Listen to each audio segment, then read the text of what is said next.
Сәлем достар, менің каналыма қош келдіңіздер. Қазір сіздермен бірге молочная девочка деген тортты дайындайтын боламыз. Менің каналымды қолдап лайк басуды ұмытпаңыздар.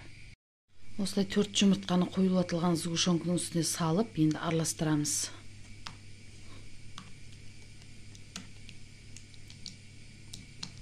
Онда осылай електен өткізіп аламыз, үстіне разрыхлитель қосамыз, қамыр қопсытқыш екеуін араластырып алатын боламын. Осылай онды да електен өткізіп қостым. Қазір үстіне разрыхлителінде салдым, енді жақсылап араластыратын боламын. Осылай араластырамыз. Осылай қамырымды пергамент қағаздың үстіне жайып алдым, енді қазір пісіретін боламын.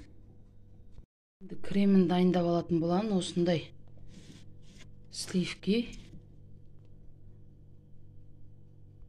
Осылай сливкеден осындай кремді шығарып алдым, секер қостым құрамына.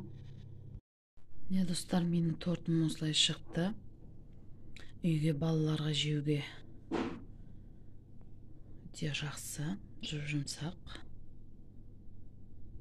Достар, менің тортым осылай шықты. Ұнаса лайк басып қолдап кетіңіздер.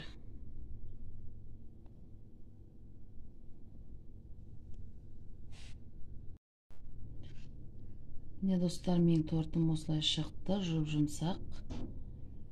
Осылай шықты.